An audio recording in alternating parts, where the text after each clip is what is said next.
Paalala ko yung scene sa Invincible sa ginawa ni Homelander sa sariling anak niya. Hope that you have strong stomachs. I want to give you another chance. I'm going to take what's rightfully mine.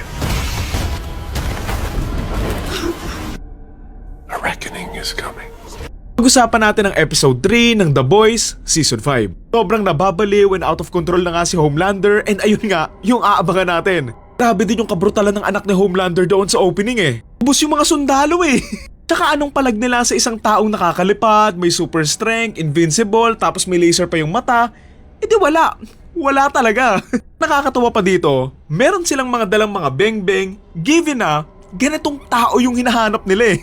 Para kang nagdala ng plastic knife na pang pancake laban sa isang bear. Akala ko din pala dito sa episode 3 na tege na si Yui, pero ang swerte niya kasi naharangan siya ng anak ni Translucent eh. Natatawa ako dito kasi nga 'di ba, hindi naman alam ng anak nga ni Translucent na si Yui yung tumegi doon sa tatay niya. Tapos sabi niya nung naglalabanan na sila, kaya pala puro forgiveness yung sinasabi mo ha.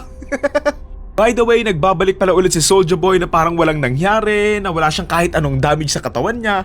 And ngayon, kasali na nga siya ulit sa 7. Mga nagtataka kung paano nakasurvive si Soulja Boy, nakasurvive siya kasi nga yung Compound V kung saan galing yung kapangyarihan niya ay gawa pa nga dati na iba sa mga nakaturok nga doon sa mga superheroes ngayon.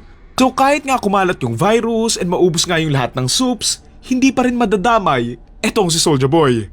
Nga rin yung isa sa mga dahilan na mas nagpapabaliw nga kay Homelander kasi nga inggitero siya and natitreaten nga siya kay Soulja Boy.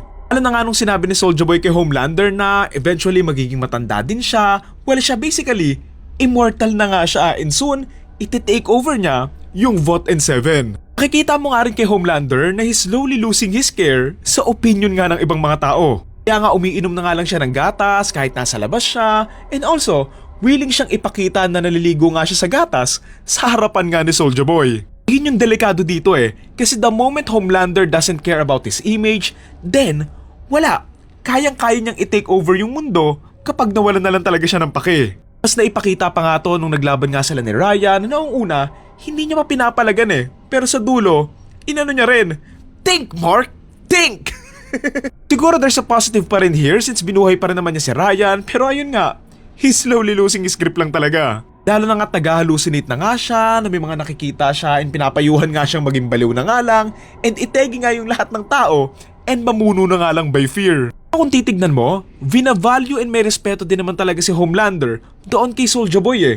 Pero ayun nga, since sobrang ganid nga niya sa power and attention, medyo mas lumalamang nga lang yun. Ngayong nalaman na nga nila na may version nga ng Compound V na kaya nga magbigay ng immortality, ayun na nga, yung hahanapin nilang lahat. Hahanapin nga ito ng The Boys para hindi nga makuha ni Homelander, and si Homelander naman para naman mabuhay siya habang buhay at hindi nga siya mategi ng The Boys. Ito ko rin pala yung team ngayon na father and son relationship na papasok nga una kay Butcher and doon sa tatay niya, si Ryan kay Homelander and siguro kay Butcher rin, and si Homelander naman doon kay Soulja Boy. Nakapagkita na nga ulit sina Ryan and Butcher and pinagpaplanuhan nga nilang itegi si Homelander, pero since wala na nga yung virus, dito na nga sila mahihirapan. Kasi oo, kaya siguro sumabay ni Ryan kay Homelander kasi nga parehas lang din naman talaga sila ng powers, pero sa ngayon na mas bata siya and kulang pa siya sa experience, hindi lang talaga niya kayang tumagos nga kay Homelander. Wala na rin pala yung virus kasi nga nakatakas na nga yung scientist kasama yung anak niya na pinakawalan nga sila ni Kimiko kasi nga